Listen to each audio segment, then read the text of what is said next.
Let me just tell you a little bit about myself. As you see, my name is Duane Caldwell. I have an undergraduate degree in aeronautics. I then came to Christ, went to seminary, pastored a church, so I've been interested, of course, in biblical things since my conversion. Since that time, I've done a lot of studying to try and affirm what the Bible says, because there are so many challenges to God's Word, to what we believe as Christians. And so my presentation tonight is to support what the Bible says. It's called Evolution's Unanswerable Questions. One of the main challenges to biblical understanding of the world is the evolutionary worldview. So tonight we're going to talk about why it doesn't make any sense, why it doesn't work, why you can be confident that it is simply not true, and then we'll talk a little bit about what difference it makes. So that's quickly an overview, so let's jump right on in.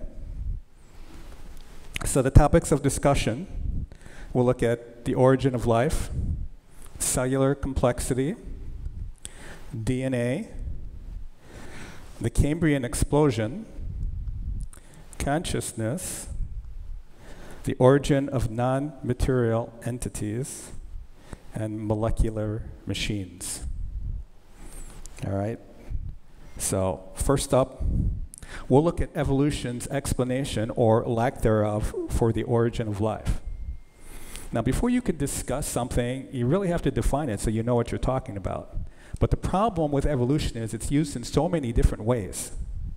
For instance, evolution can be regarded as cosmic in terms of the origin of the universe, right? The secular theory is the Big Bang theory. That's talked about as an evolutionary theory as well. There's nucleosynthesis, which speaks of the origin of elements. Some people call that chemical evolution, but there is another chemical evolution that this can be confused with. So I don't like calling this chemical evolution. I'll stay with the term nucleosynthesis. It talks about the origin of the elements. It's part of the Big Bang theory now. There's stellar evolution, which talks about the origin of stars. There's organic evolution. This is the other term that chemical evolution is used for, and this talks about the origin of life. There's macroevolution, also called Darwinian evolution, and that talks about the origin of species. And then there's microevolution, also known as variation, which talks about variations within a kind.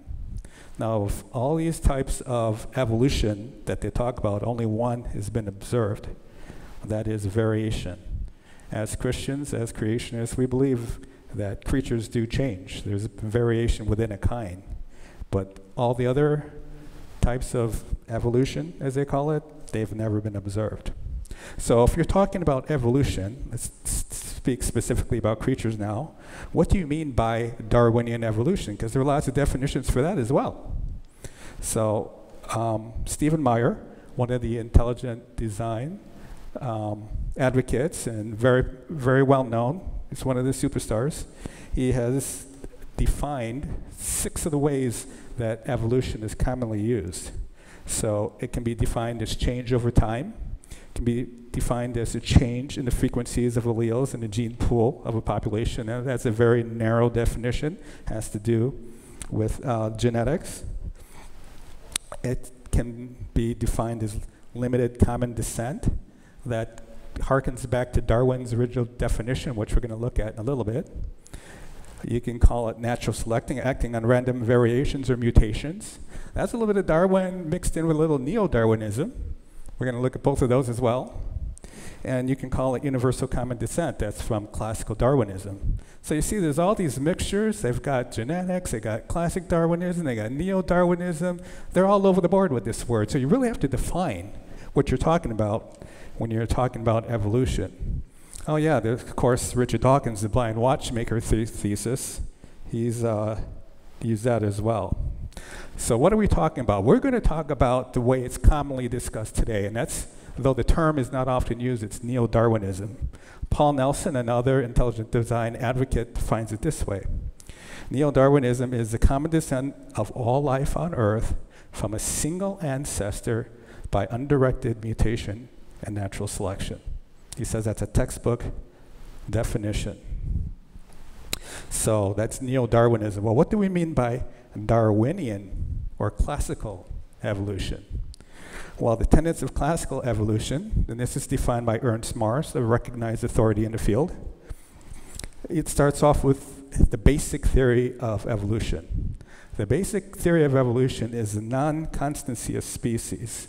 So Darwin actually started out by arguing against Christians, creationists, who back in his day, 19th century, were saying, well, the creatures we see today are the creatures that have always been there. God created a perfect creation.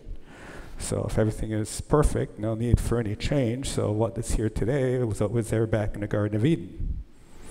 Darwin is saying, no, these creatures weren't necessarily here. There's been change over time. You guys, you Christians don't know what you're talking about. So that's his basic theory. Then he went on to explain it by saying, well, how did that happen? Well, it happened through common descent. And how does common descent work? Well, it's very gradual. There's no saltations, as he called it, or jumps.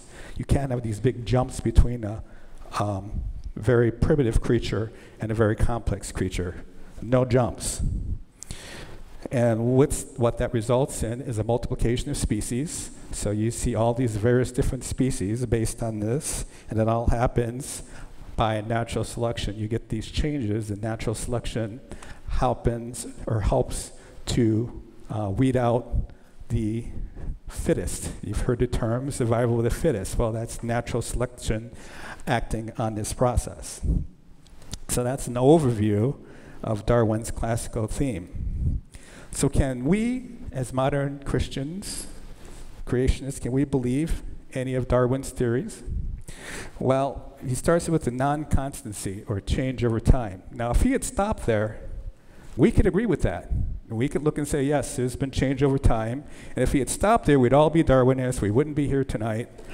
And we'd all be one big happy family. But of course, he didn't stop there, right? Not only did he say they change within a species or a kind, they change across kinds. So, you know, he believes that bears can become whales, for example. That's one of his theories for where whales come from. They started out as bears. We don't believe that. That's not what we believe. He talked about common descent, meaning that every single creature started with one original creature. So every creature that you can think of, be it a bird, a worm, a spider, humans, they all started with the same single creature. That's what he means by common descent. And that's not what the Bible says. The Bible says God created according to kinds. He created everything after its own kind. So we can't go with that. What about the gradualists of evolution? Well, there is no evolution.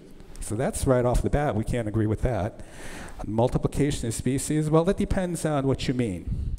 As I already said, there's no evolution across kinds, right? We don't see bears becoming whales, or as they believe, dinosaurs becoming birds.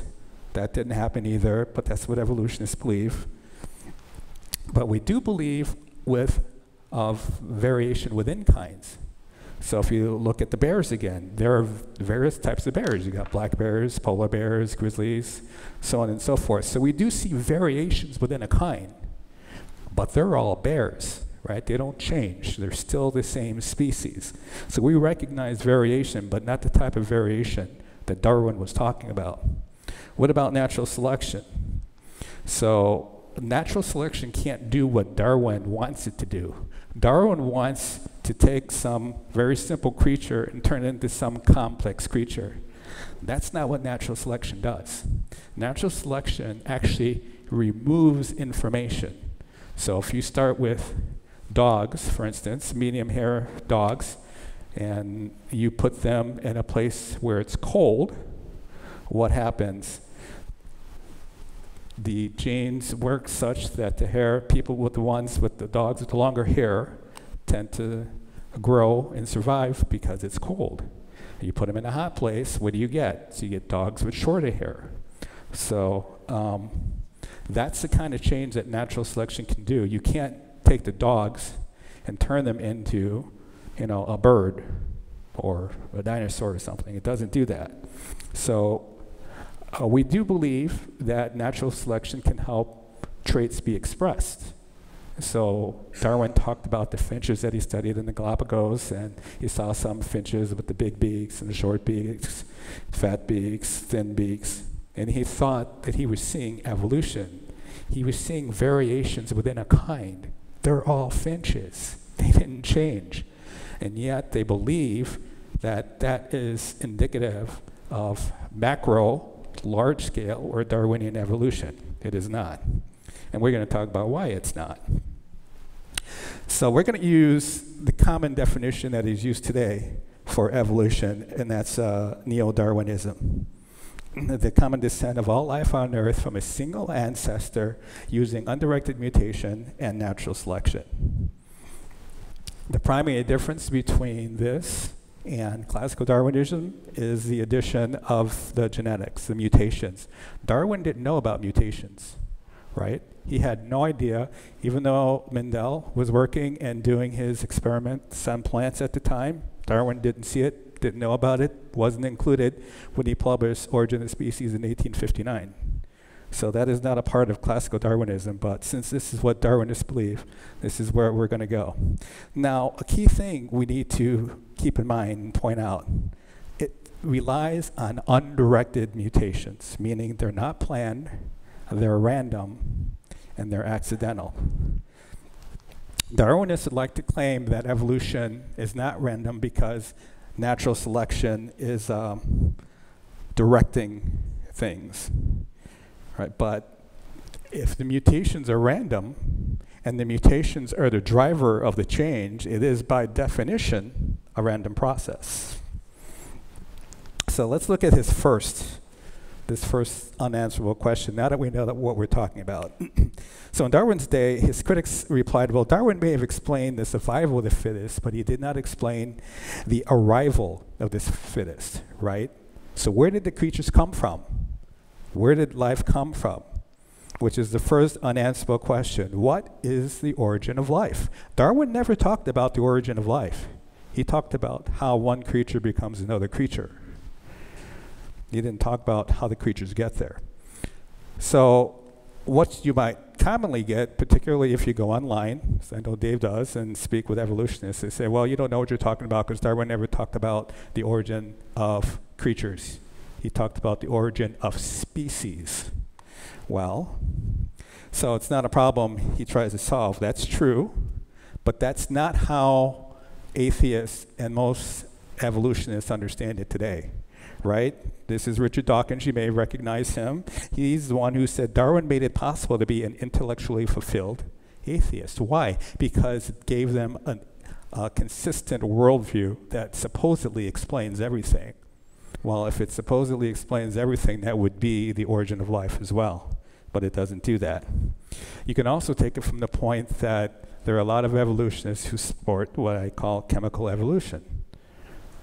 How chemicals, which are dead, not living, become living creatures. They're trying to figure that out. They haven't come close. They won't come close because life only comes from life. That's all we've ever observed. They're trying to figure out a way, it's called abiogenesis, life from lifelessness, how that occurs. So you could say, well, what about all those evolutionists investigating chemical evolution, abiogenesis, trying to make life from lifelessness?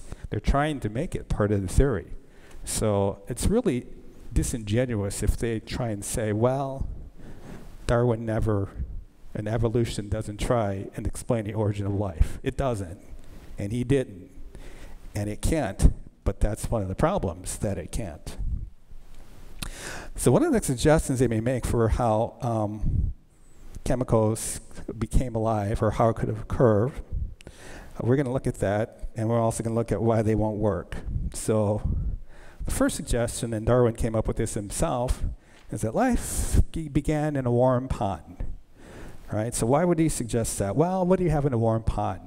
You have the energy from the sun warming the pond. You have a bunch of chemicals that are in the pond.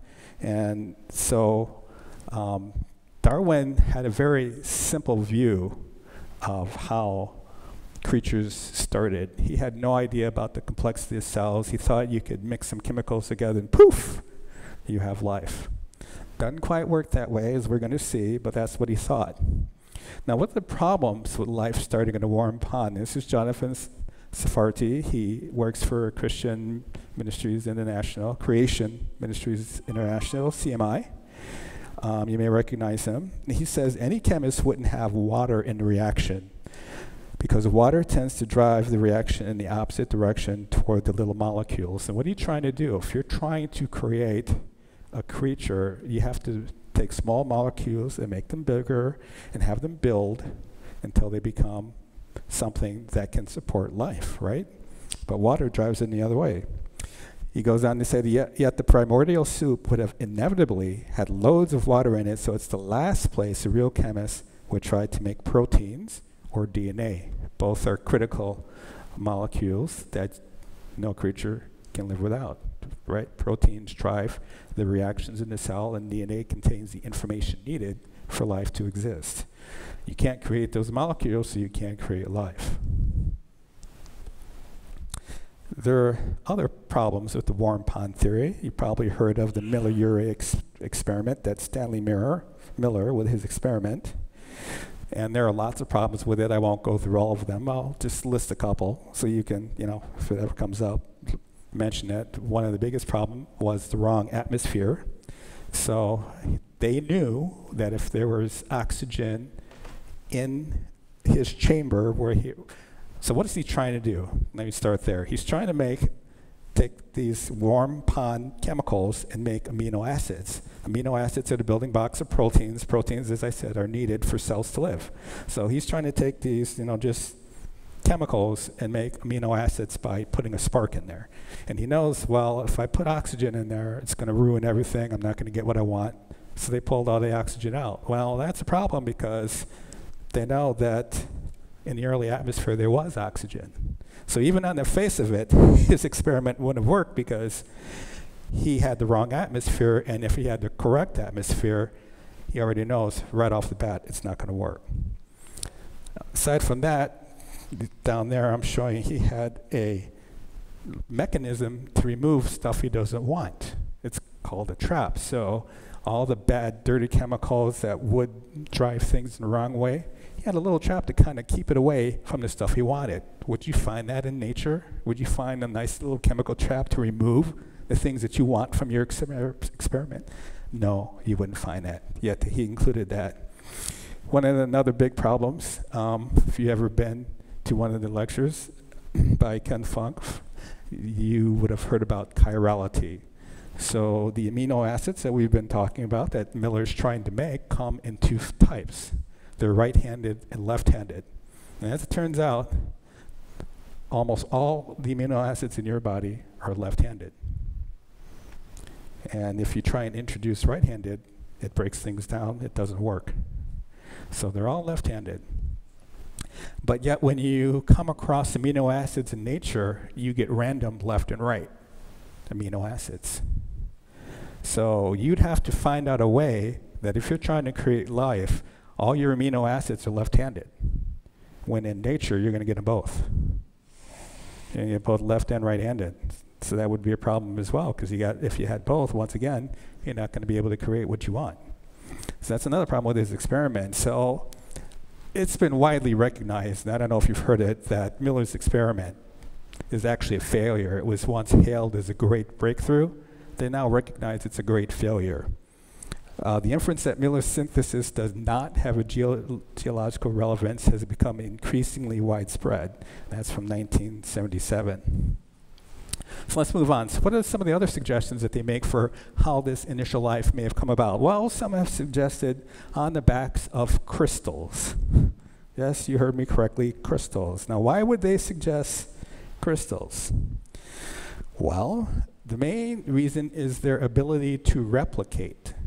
So crystals go through this self-replication process, and if you're trying to create life, that's one of the main things that you need. You need cells that can replicate themselves. And he's thinking, well, if we have these cells, or these crystals that replicate, maybe something happened within that replication process that spun off some cells. This was first created or suggested by A.G. Kern Smith, but it's supported by more recent evolutionists like Michael Ruse. But you have problems with that as well. So the crystals follow a complex structure, which is itself following an algorithm or a formula to reproduce itself. And the question is, where did all of that come from? Where did this complex algorithm that allows the replication, where did that come from? Another question they can't answer. Another suggestion that they've come up with for the origin of the first living creatures is hot underwater vents. So they moved from the warm ponds to hot underwater vents. So why do they suggest that? Well, and here I'm showing the black smokers. This is deep in the ocean. And the reason they suggest that is because deep down under the water, you don't get much sun through. The sun has ultraviolet rays. Ultraviolet rays tend to break down complex molecules, the complex molecules that you're trying to create, right? When you go out, what do? You put on suntan lotion, right, to protect yourself from the ultraviolet rays that break down your skin. So they're thinking, yeah, we'll be protected from that. Hot water is the energy that you need. There's a whole bunch of chemicals down there. So they think, yeah, maybe it started in underwater vents somehow. Problem is, those underwater vents are actually a little bit too hot to support life. So then they came up with another suggestion. Well, maybe it wasn't the hot vents. There's another type of underwater vents. They're called alkaline vents. And they're cooler than the black smokers, the last one. And even better, they have these little pockets, little holes, pores, that are about the same size as cells. And maybe this first cell started in those little pores, they suggest. Well, there's a problem with those as well. So this assumes a cellular structure could use the energy there and that it would come up with a structure for a first cell. This is a suggestion of what one of the first cell looked like. This is depicted in how the universe works, the universe's greatest miracle. See, even the unbelievers call this a miracle because they recognize how difficult it is. I find that interesting.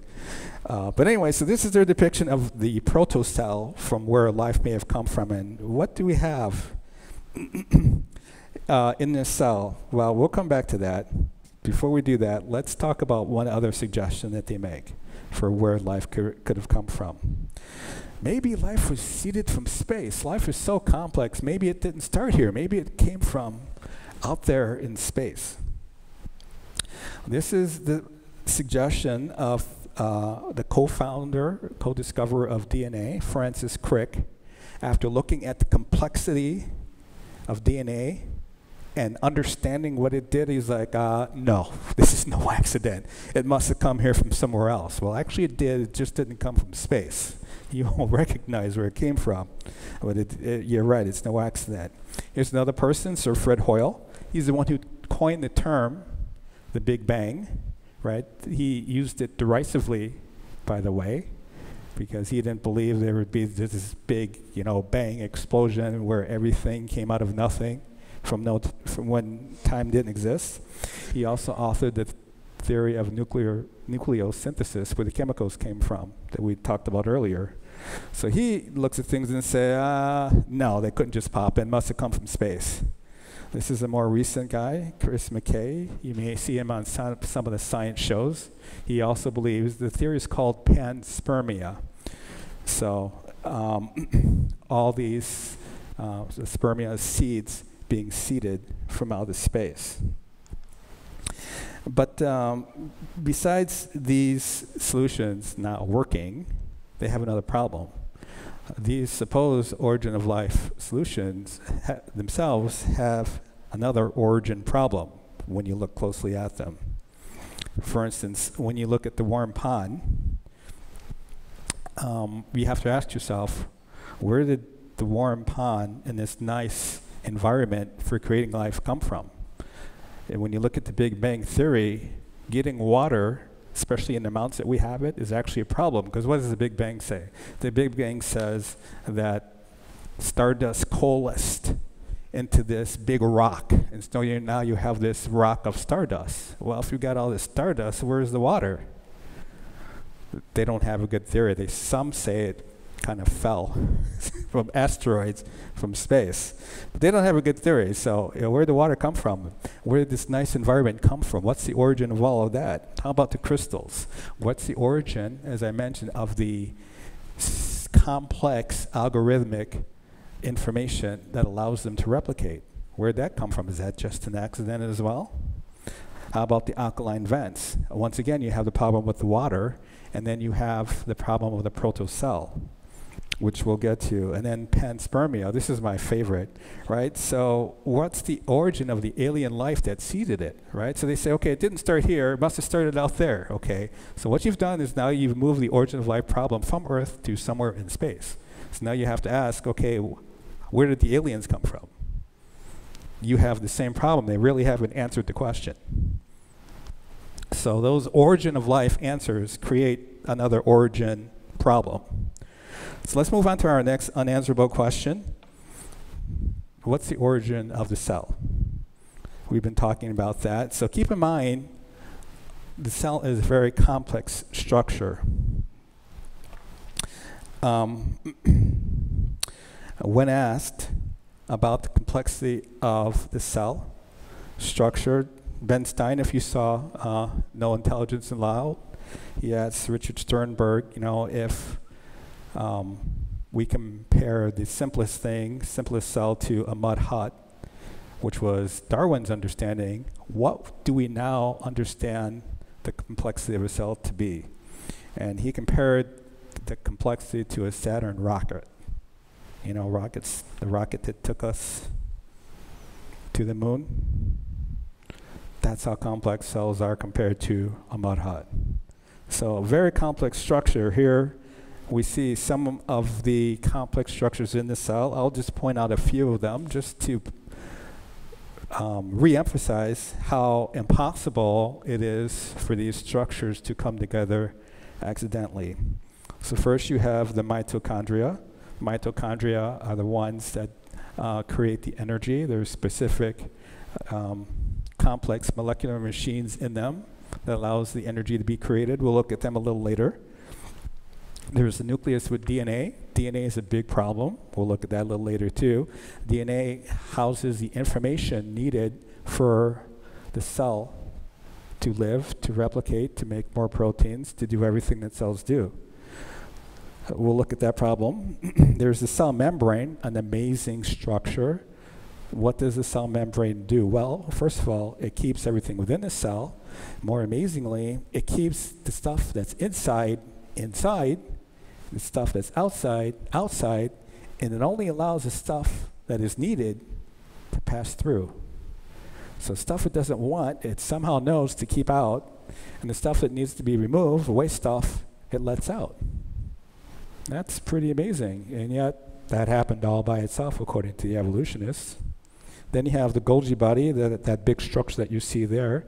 So we've been talking about proteins. Proteins are needed for the cells to maintain their functions. The Golgi body helps package these proteins. It helps move them to where they need to be. And if they need to go outside the cell, it helps get them out. So a very complex and necessary structure as well.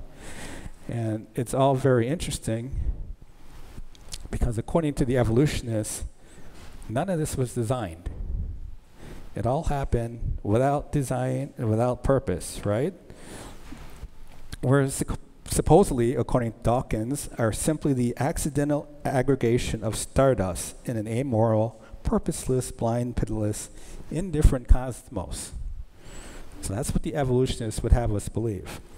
There's no design, no purpose, right? Carl Sagan, the cosmos is all there is, or ever was, or ever will be.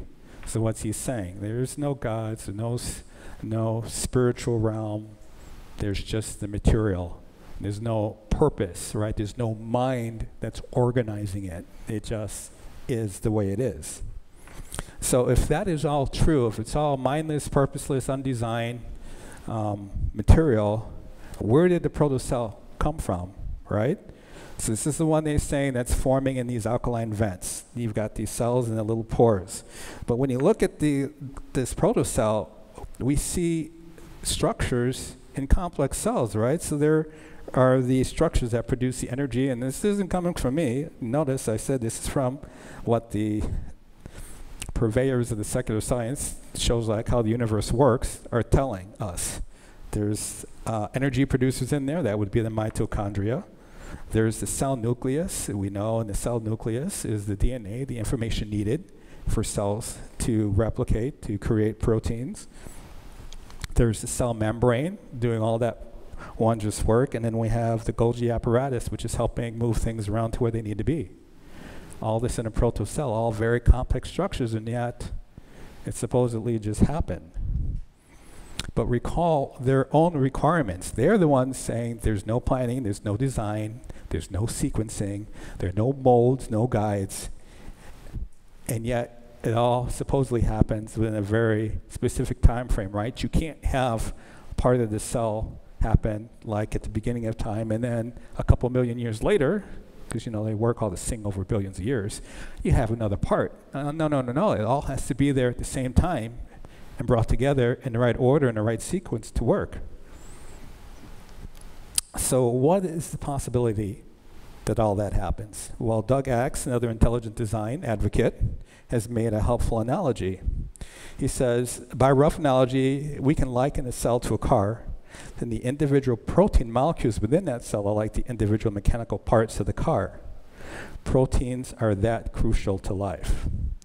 So if we were to look at a car, right, and these are just the big components.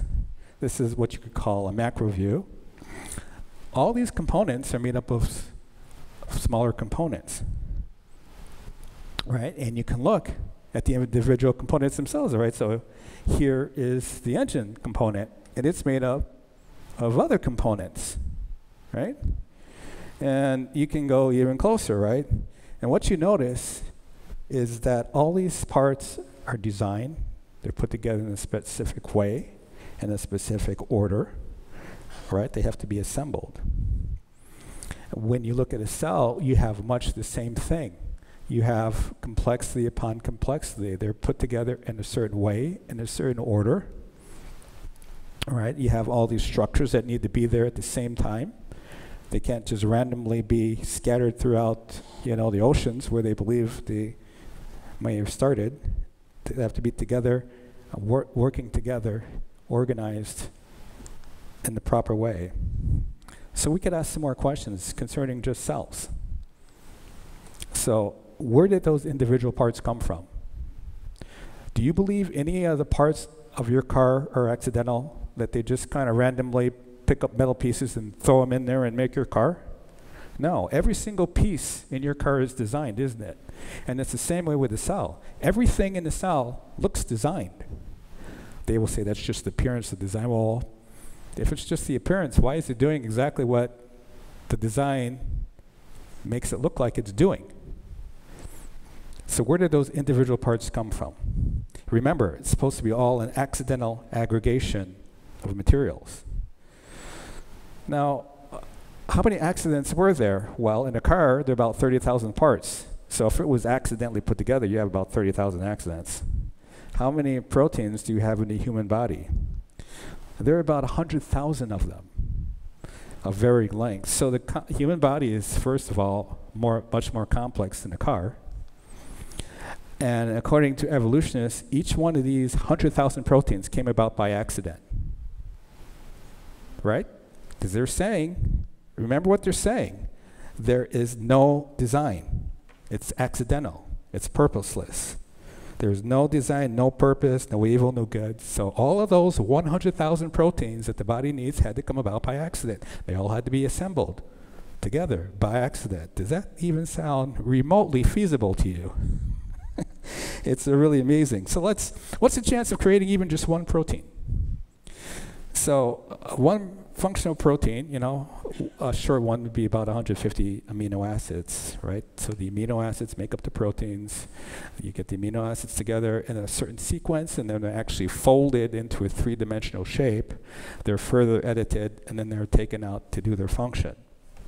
So what's the possibility of that being created? Well, among all the possible amino acid combinations, right, so there are 22 amino acids that are used. Like our alphabet has 26 letters.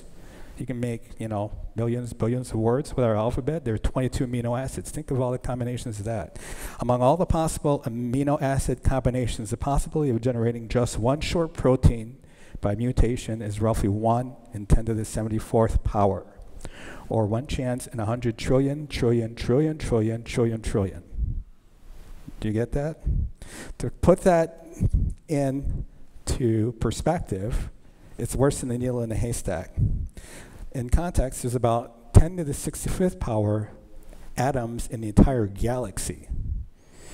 So we're saying it's 10 to the 74th chance of creating a single protein, of which we need 100,000 of them.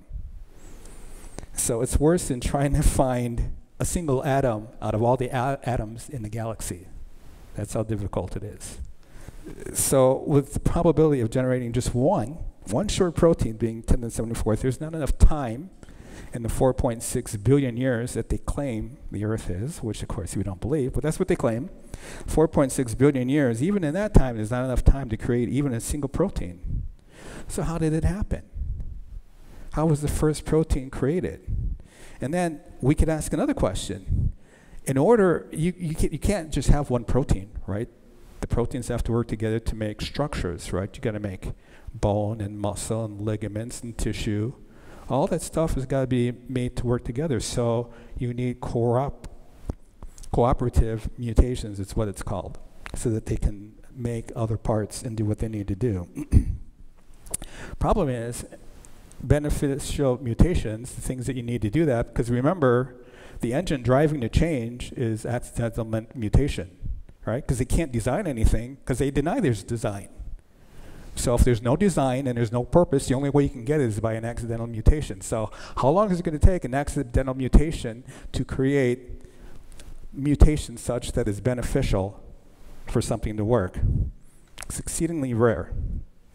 So once again, Richard Sternberg, he applied the math of Cornell University researchers to determine the amount of time to get a single cooperative mutations. That's right. This protein mutates. This, 1 in 10 to the 74th power protein. Another one mutates so that they work together to do something useful and functional. How long would that take? Well, to get one cooperative mutation, it takes more than 1 million centuries, or 100 million years. 100 million years for one cooperative mutation. And they applied this to the evolution of whales, right?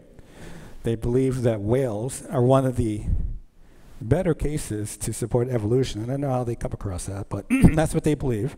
They believe, like Darwin, that whales evolved from a mammal, to be more specific, a four-legged mammal. They don't know which four-legged mammal. They've come up with all kinds of suggestions. Darwin thought a bear. You can see there's a hippo, perhaps a wolf. I know they've suggested sheep. They have no idea. So what do they call it? They call it an artiodactyl, which is just a general term for a four-legged mammal that became a whale, because they have no idea what it was, so they have to give it a name, so they give it a name. So they believe the total time it took was about 19 million years. But remember, understand the problems. You would need many mutations to go from a four-legged creature to a whale, right? Just think of the changes you need to make. You got to change feet into flippers. You got to change 2 legs into a tail. You got to give it a ball joint to make it go up and down. You got to change the lungs to be bigger. You've got to move nose from in front to on top of the head to blow. I mean, hundreds, thousands of changes, meaning hundreds of thousands of mutations. Cooperative mutations, one cooperative mutation takes 100 million years. Once again, they don't have enough time to do the first one. They're claiming the whole thing took place in 19 million years. right? Because, once again, it had to be an accident, so they couldn't design it. Can't be designed. And it takes 100 million years to do one mutation, and they've got thousands to do. How could it ever have happened? It makes no sense. So again, you could ask questions. How can you get the thousands of necessary proteins if you can't even create one in the supposed time frame, much less have multiple ones to have a cooperative mutation, when that takes 100 million years to get one cooperative mutation? And in the case of whales, which they think is a great case for evolution, you only have 19 million years to go from your four-legged creature that you can't define into a full-fledged whale. It doesn't make any sense. The obvious conclusion, using evolutionary processes, you cannot even create the proteins needed, right? The evolutionary processes are the accidental aggregation of stardust in this, what he calls amoral, purposeless, blind, pitiless, indifferent cosmos, right? They can't create that. So let's move on to the next one. Unanswerable question. What is the origin of information in DNA?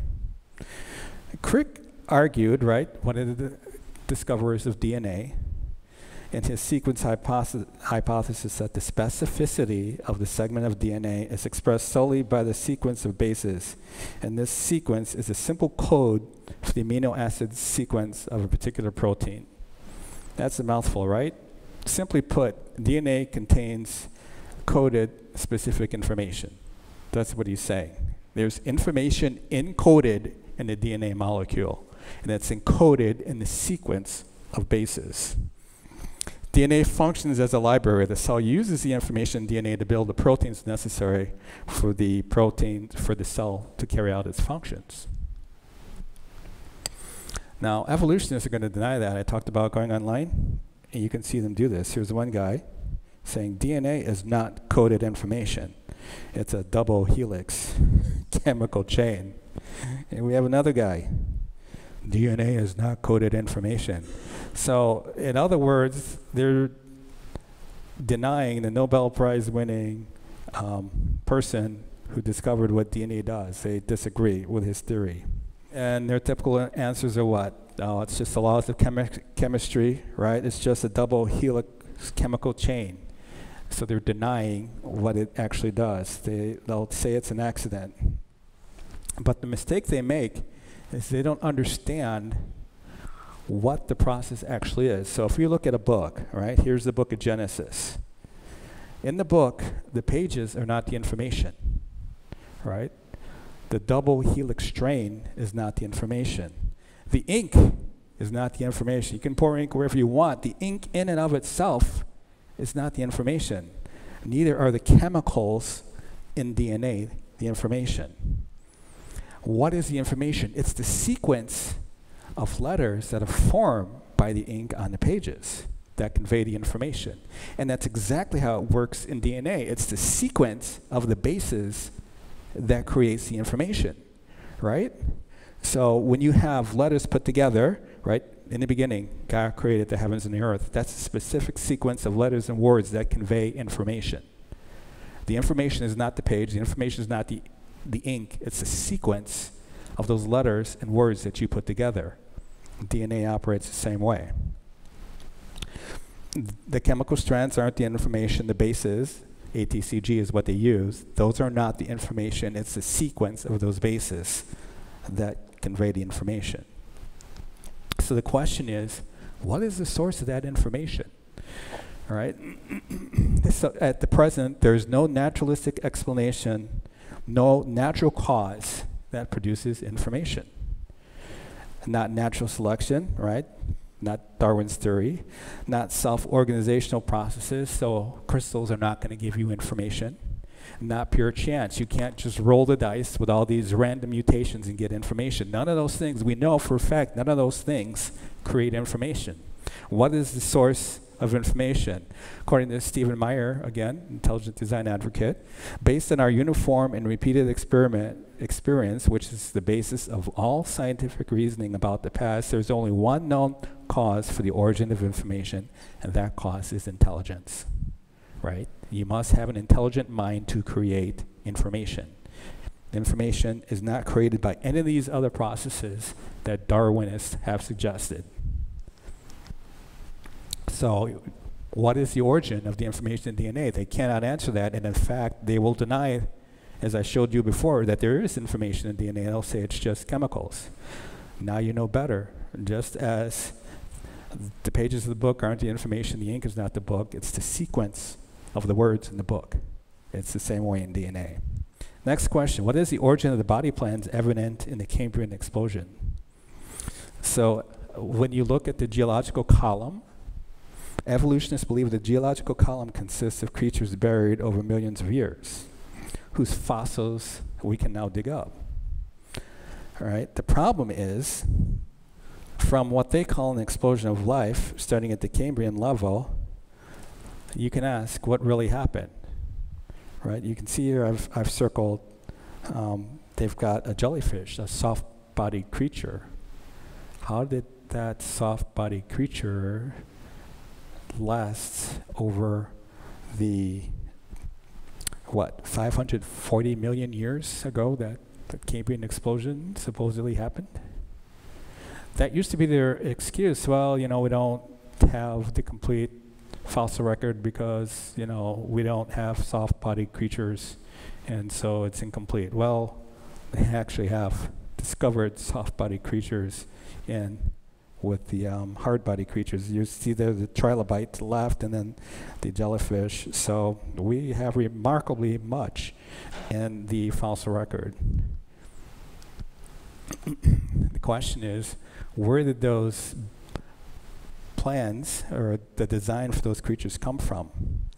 All the known animal body plans seem to have appeared in the Cambrian radiation, or as one biologist put it. So a body plan is how a body is put together.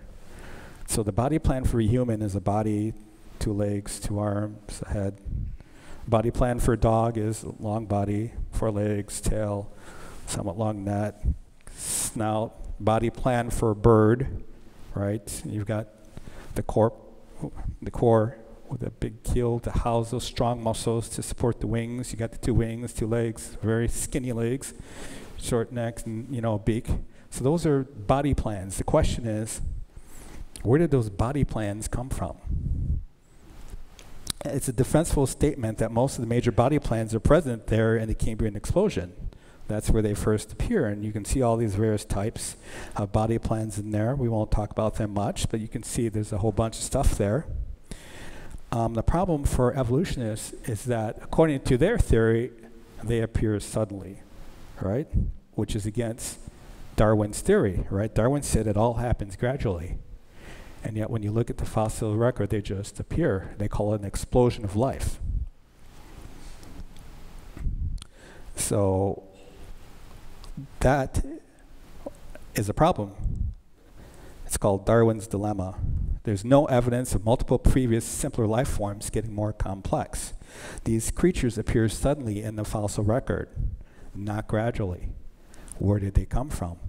It's directly opposed to Darwinian theory, right? Nature takes no sudden leaps. He used the Latin term natura non facit saltus. Nature doesn't take leaps. It happens gradually. And yet when you look at the fossil record, the first thing you see are complex creatures, all of them together, one layer. Even Dawkins recognizes without gradualness, we are back to a miracle. So the fossil record supports creation, and I should mention, by the way, one of the reasons that they misunderstand what's going on is the fossil record is not a record of life. What is it a record of? It's a record of death at the flood. That's what they're looking at, but since they don't recognize the flood, they don't recognize God, and they don't recognize any of that, they can't figure out what it is. We'll come back to that.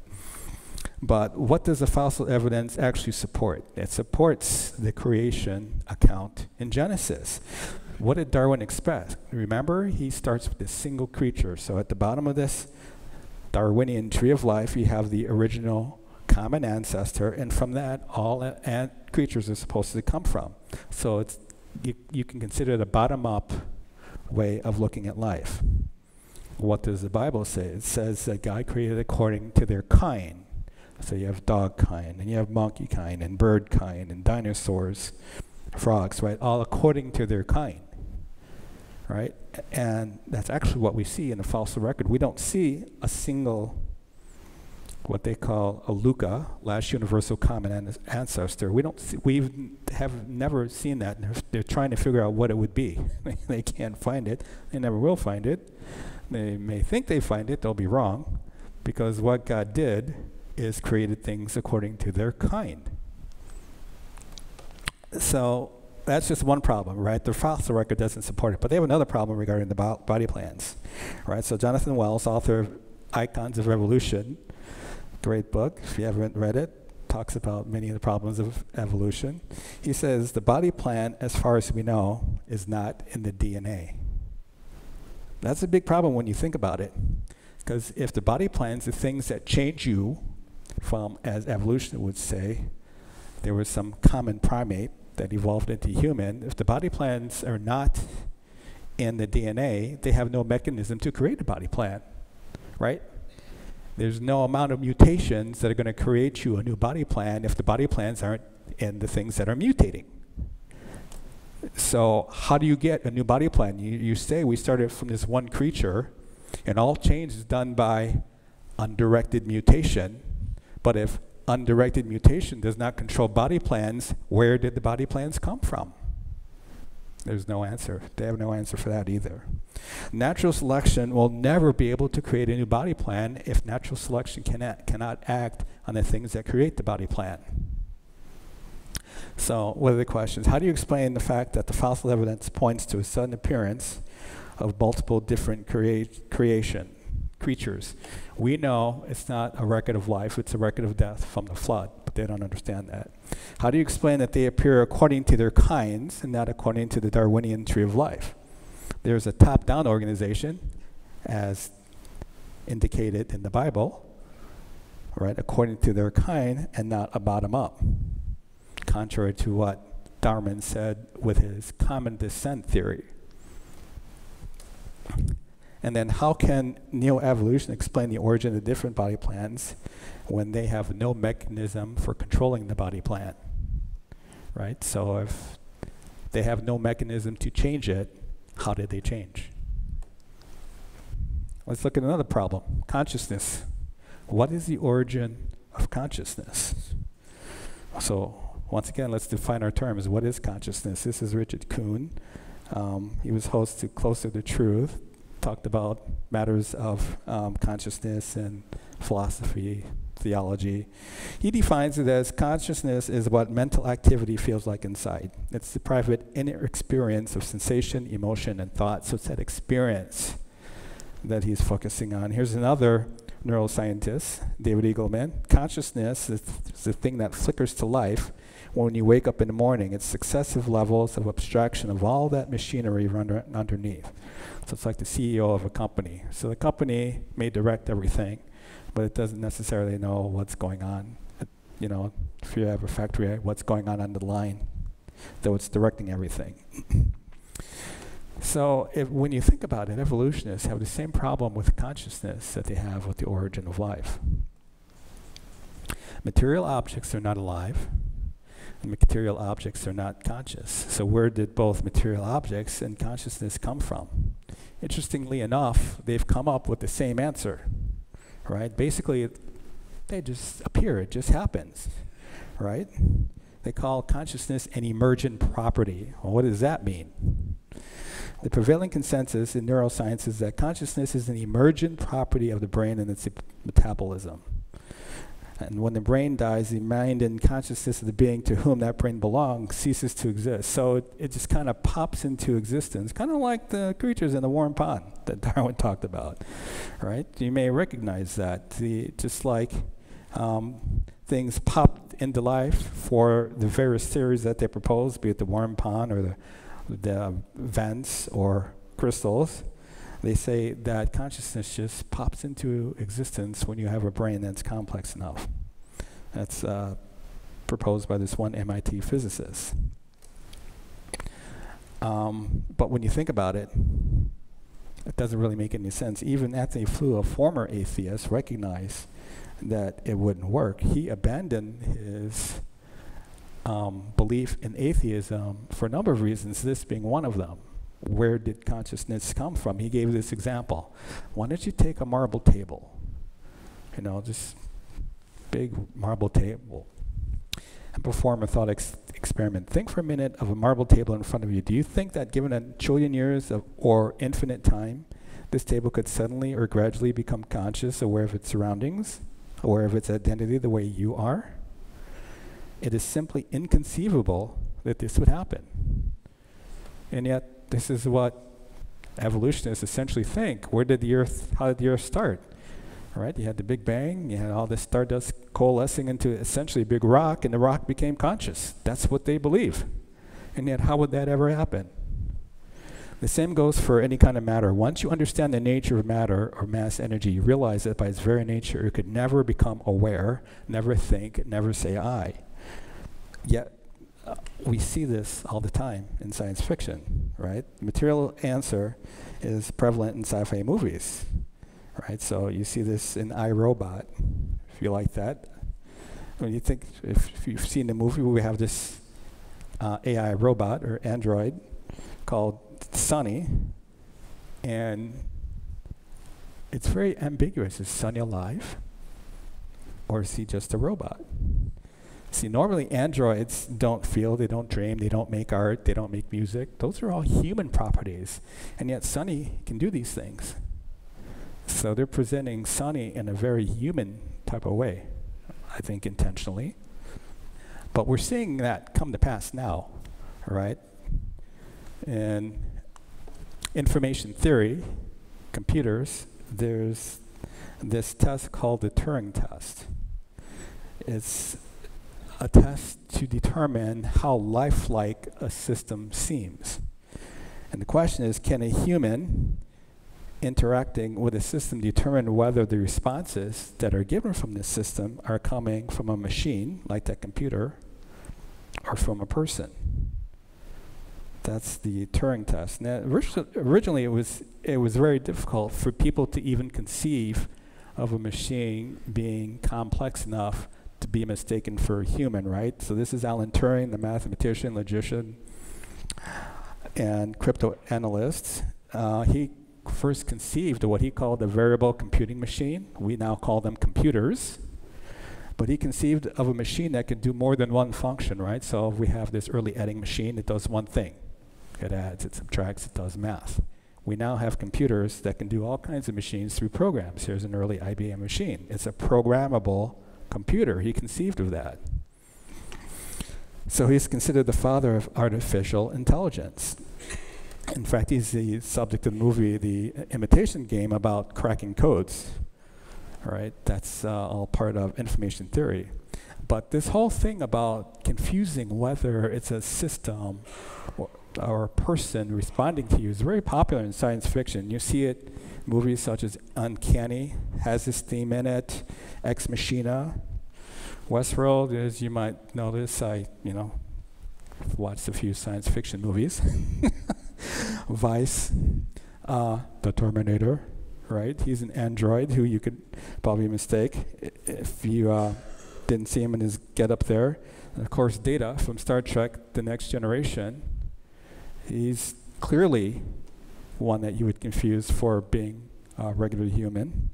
And now we have something that anybody and everyone can interact with. We now have ChatGPT, right? ChatGPT will fool many people in believing they're speaking to a person.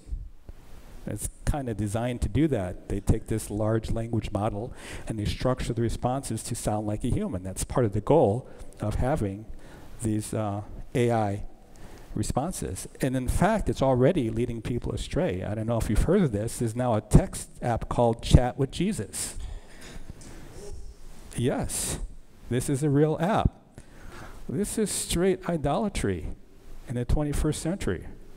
I'm sure there are going to be a lot of people who believe that they're speaking with Jesus. So yes, this has real consequences. This is another scene of what this chat box, you ask the chat box question, it responds. Sometimes it gives you quotes, sometimes it gives you something that might sound like what Jesus would say. But don't be fooled.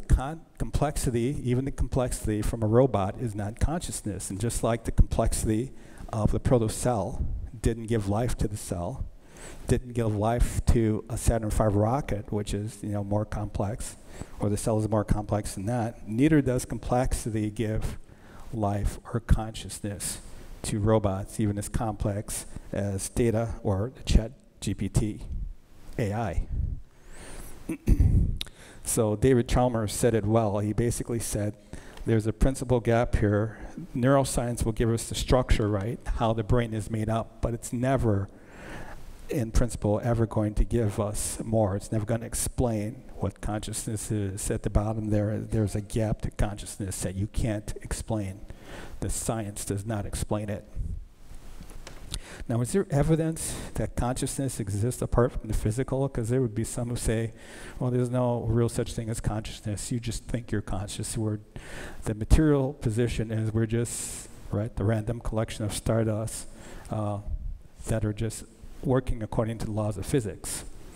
Well, is there evidence that consciousness exists apart from the physical? I think so. If you look at the double slit experiment that was first done 100 years ago. So if you take a light bulb, as pictured here, and you put in front of it a plate that blocks the light, and you cut 2 slits in it, what do you think is going to come out on the other side? You think you can get 2 beams of light coming out? Yeah, no, it's not going to be 2 beams of light. You're actually going to get multiple beams of light. It's called a diffraction pattern. Why do you get that? Well, that demonstrates the wave property of light. So as the waves, when they come together, they can either add together and complement and become bigger, or if they're out of sequence or frequency, they will subtract from each other and cancel. And what you're seeing here is light either coming together and being made bigger or brighter, or canceling each other out and creating a dark line. So that's showing the wave property of light. Now, there's something really interesting when you do this at quantum levels. Consciousness affects whether light behaves as a wave or a particle, right? So there's a theory that not only is light a wave, but everything, according to particle physics, is made up of particles, and light itself is made up of particles called photons. And whether you look at the light or not affects how the light behaves.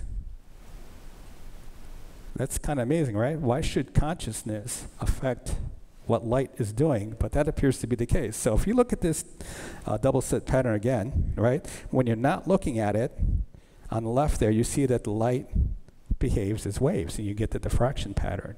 But when you look at it, you get what's on the right.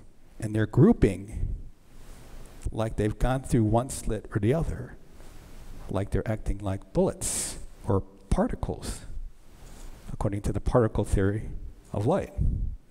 Right? So on the left there you have the diffraction pattern, but when you look at it, you get the particles. And this is true regardless of when you look. So the science has become so sophisticated that they can send the light through the grating, the 2 slits, not look at it. They get the wave pattern at the end. Or, now you can see they've opened their eyes, they can look at it after it's gone through the 2 slits, then look at it, and then it magically looks like particles again. Even though when it went through, it presumably was a wave, because when you're not looking, it acts as a wave. So light is apparently affected by whether or not there's an observer looking at it. It's called the quantum enigma. So light is showing properties that consciousness affects it. Well, we could have told you that from the Bible, right? The Bible says, we are confident, I say, and would prefer to be away from the body and at home in the Lord, which is telling us that even if you're not in your physical body, and you're a believer in Jesus, you are with him, even though you don't have a body. Even though your body has not been resurrected, you have consciousness. So back 2,000 years ago, we knew that consciousness was separate from the body.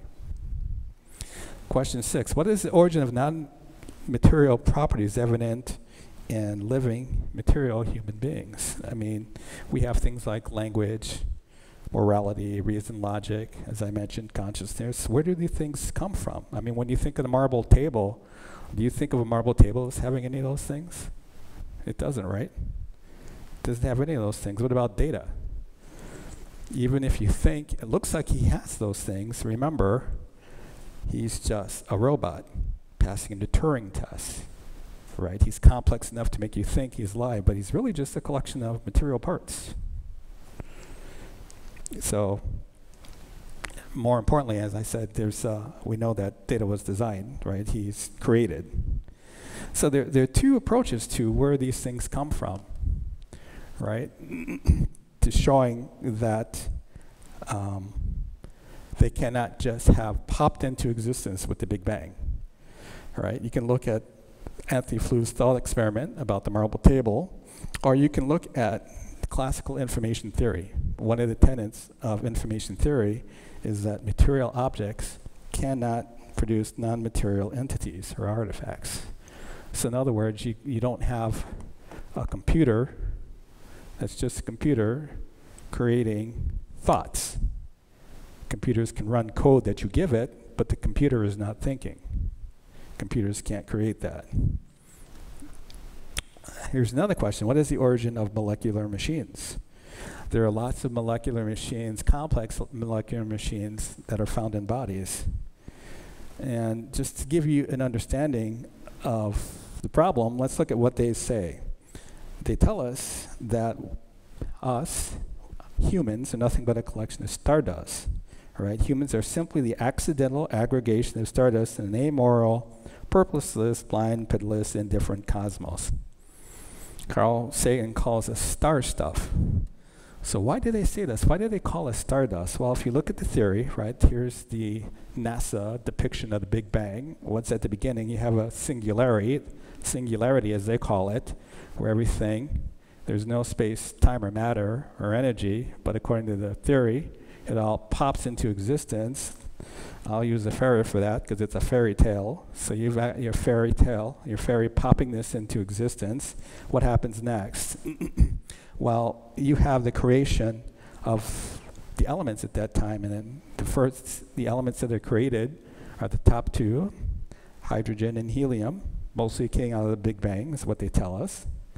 So once you have hydrogen and helium, you have the creation of the first stars after some 400 million years, right?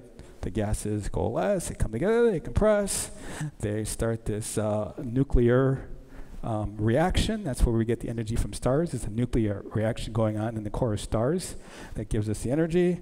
Then you can have the nucleosynthesis that Fred Hoyle talked about, that we mentioned earlier, that creates the chemicals. What the stars do is eventually they burn out, they explode, they eject all this matter into the universe, and that's the dust that creates the planets. And once you have that dust out there, then you have the nebular hypothesis, where they say, the dust is out there, it swirls around, it compresses, it becomes planets.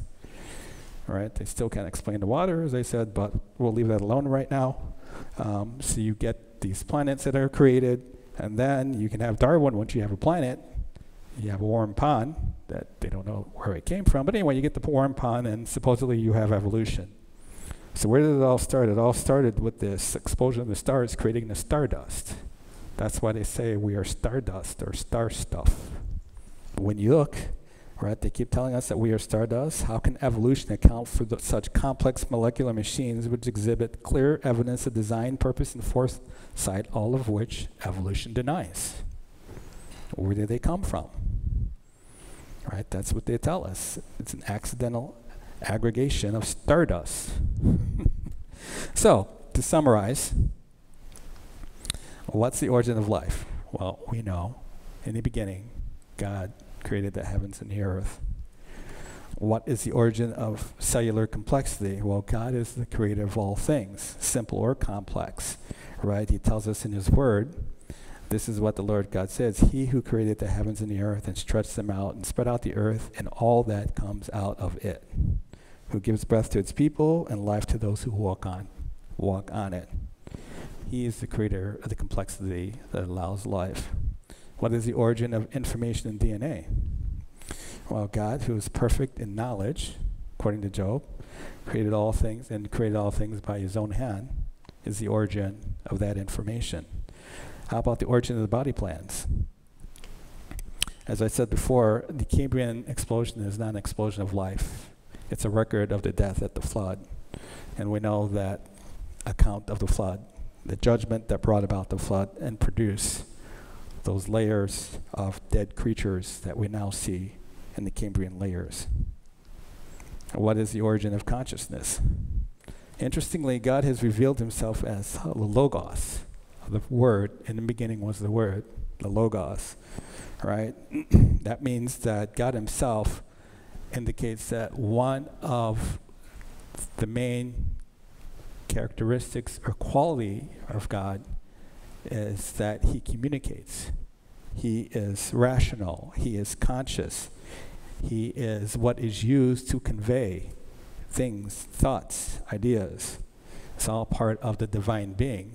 So much part of it that we can express, we can call him the Word. Right? You can't have a word without having consciousness, can you? What is the origin of non-material entities, such as language, logic, and love? Well, God is love, God is holy, God is spirit, God is invisible, God uses reason and math. It's clear that God, who is also non-material, and then invisible spirit, created all these non-material things. And what about molecular machines? Well, it's very easy to see that the God who created everything by his own hands and hangs the earth on nothing, and who directs the currents of the sea, can also create such complex molecular machines. Now, why does this matter? I was thinking about this the other day. I mean, we talk about creation, evolution. Does this really matter? I think it's become increasingly important because, as Jesus said, he came here to testify to the truth. Scripture tells us that people die for lack of truth, and many reject the truth because they uncritically accept the lies that they've been told. So we need to be able to share the good news, but before they can accept the good news, you have to prepare. All right? In the parable of the sower, we see 4 types of soil, right? And we also see there are 2 phases. There's a sowing and there's a reaping. But before you can sow, you have to prepare the soil, right? We had those 4 types of soil: the hard soil, the one with no root, the one with the thorns. Those are all ways of indicating that the ideas that you're trying to express can't get through. And a lot of that is because of the lies that people have believed. They're not going to believe the truth you're trying to give them if they're steeped in lies about, whether God exists or not, whether there are, 2 genders or more, or so on and so forth. So we have to remove the objections of secular philosophies, because if you don't, they will not be able to accept some of the truths you're trying to present. And particularly in these days, I think we're seeing more deceptions. And in fact, we're in the middle of a great deception. I think it's going to get even worse, right?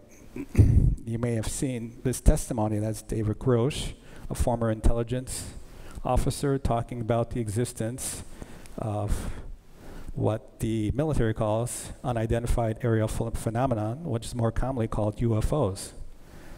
And there are 2 other military officers also talking about UFOs, saying, these are real, we've got them on radar, we know they're out there.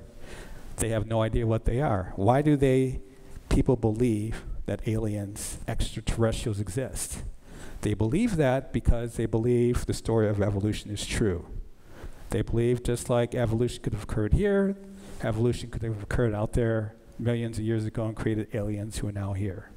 If you know the truth, you know evolution is impossible. If you know evolution is impossible, you know what they're seeing is not aliens. It's impossible. They cannot be here. They are deceived. They are part of a great deception. We were talking earlier. I think another part of the grand deception is when the rapture comes, people disappear, they're going to blame it on aliens that they're already talking about are here. They're already saying they're here. The coming of the lawless son will be in accordance with the work of Satan displayed in all kinds of counterfeit miracles, signs, and wonders, and in every sort of evil that deceives those who are perishing. They perish because they refuse to love the truth. Christians have the truth. We need to share it with them, right? True believers who know and study the Word will not be deceived by satanic lies. I believe UFOs are a satanic lie. I wrote an article on it. In fact, it's available on the CD I have out there, or the flash drive. We'll talk about that in a minute. But there are lots of lies and deception out there. Even as Jesus prophesied that there are going to be false Christs, false prophets. What do false prophets do? False prophets tell lies. That's what they do. That's why they're false prophets, because they lie. And to appear to perform signs and miracles to deceive the elect, if that were possible. So if you truly believe and are following, you won't be deceived. So, evolution's unanswerable questions.